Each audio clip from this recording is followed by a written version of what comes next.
Dikenal sebagai salah satu negara dengan persenjataan militer tak main-main, Israel pernah alami hal yang bisa dikatakan konyol. Peristiwa itu terjadi saat Israel salah sasaran tembak.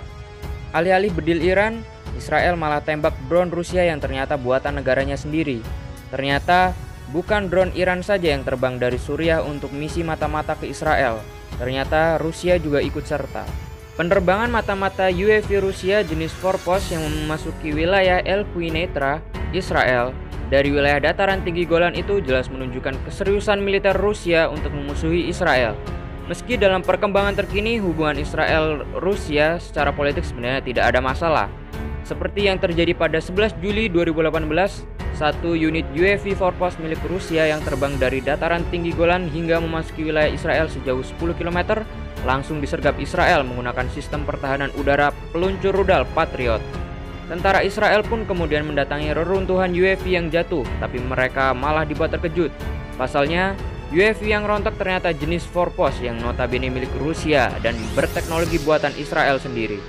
Industri pertahanan Rusia, Ural Civil Aviation Plant, selama ini memang sudah memproduksi UAV Forpos dan secara teknologi elektroniknya berdasarkan lisensi dari industri pertahanan Israel, yaitu Israel Aerospace Industries.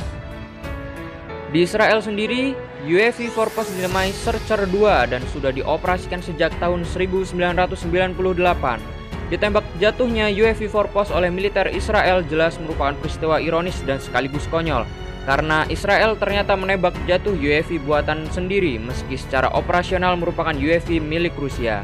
Selain itu, militer Israel juga mengalami kerugian besar karena untuk menjatuhkan UAV Forpos yang harganya di bawah 20 miliar itu, Israel telah menggunakan rudal Patriot yang harganya lebih dari 40 miliar. Ada kemungkinan militer Israel mengira UAV yang sedang terbang di wilayah udaranya merupakan UAV milik Iran, tapi setelah ditembak jatuh ternyata milik Rusia.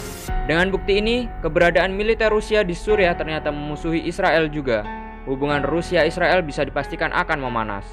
Namun Israel jelas tidak bisa main-main dengan Rusia yang telah menempatkan rudal-rudal S-400 di Suriah, jenis rudal canggih yang tidak hanya ditakuti oleh Israel tapi juga oleh militer Amerika Serikat.